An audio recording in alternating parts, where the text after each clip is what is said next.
Hello, and welcome to another human design mini lesson. Today we're going to talk about human design and relationships. I've divided these videos by type, so today we're going to be talking about the reflector, but if you want to know about any of the other types, they're available in my channel, so you can go check them out. So we're going to talk about what the reflector needs. So if you are in a relationship with a reflector, this is going to be helpful for you. And if you are a reflector, you can also know what you need more specifically and be open to talking to your partner about these needs.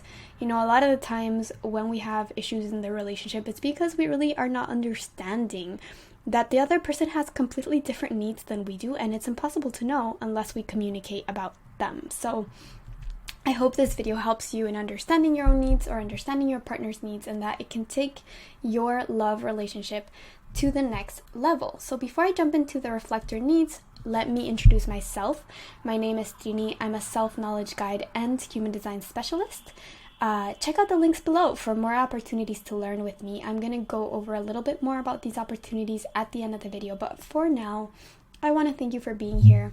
And you can check me out on Instagram for more self-knowledge and human design content. So let's talk about what the reflector needs.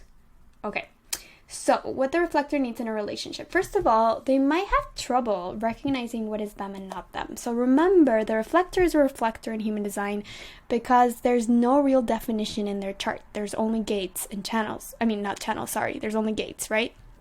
But essentially what this means is a reflector is a very sensitive person and is always taking in and amplifying the world's energies around them. And so sometimes they can get confused. Is this me?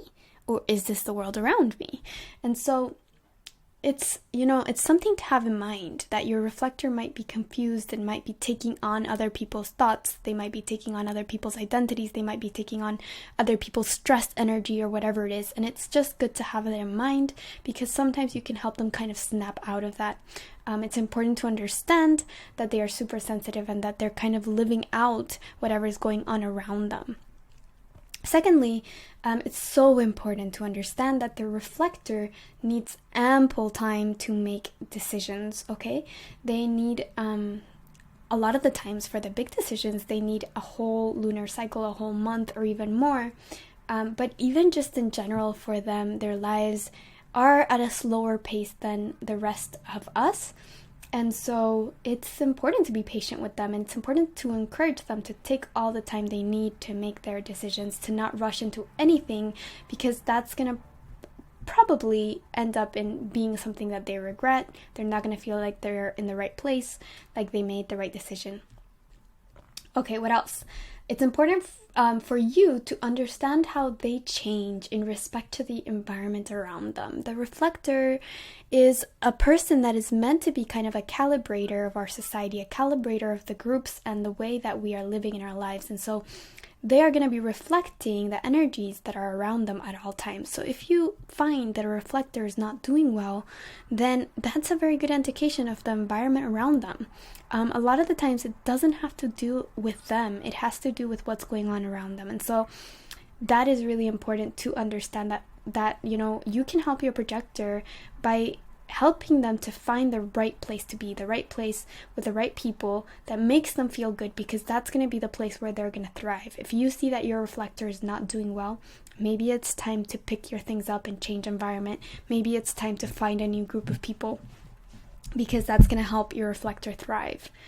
Then it's so important to let your reflector talk to you, okay? Reflectors don't have a lot of kind of internal things going on to give them the necessary clues to know how to make their decisions. So they actually get a lot of clarity when talking out loud, when bouncing things off you, when they have someone consistent and trustworthy to bounce things off of.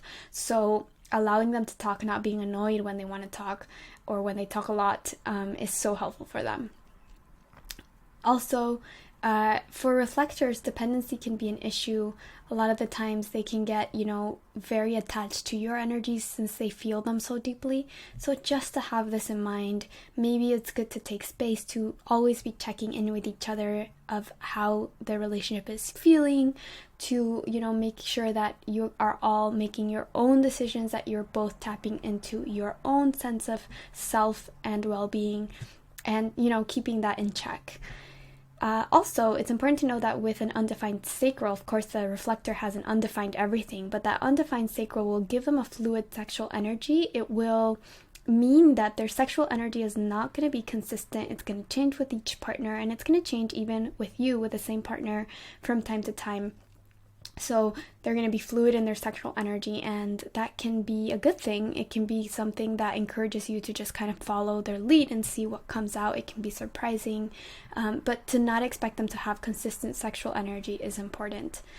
And last but not least, it's important to understand that the projector kind of lives for this idea of possibility and to see the potential of everything. They really have a talent for seeing the potential of, you know, the world and people and everything. So they may be also like sometimes be a little delusional and in love with a potential version of yourself or of themselves or of you. So that can be hard sometimes if they're always kind of pushing that potential on you. So something to keep an eye on, and to, I think, you know, the best way to deal with this is just consistently be reminding your projector that you are you in your version that you are right now, and that whether, you know, you might have this potential that is nice to recognize that that's not healthy to be constantly living with that potential in mind. So just reminding that to your projector, reminding that to yourself, to not let it affect you, can be really, really, really useful. All right, I hope that was really helpful. Thank you so much for learning with me. Again, my name is Trini, and what I do is I work with people and their human design charts to help them recognize who they truly are, and I help them expand into their next most authentic version and abundant self. So it's one thing to know your human design information and, you know, to get a reading, which is super cool to get a reading, but you know, the changes that a lot of people who are in human design start talking about, the more flow, the more ease in your life, the feeling more like your authentic self and the right opportunities coming your way, that doesn't really happen until you really start implementing this information into your life.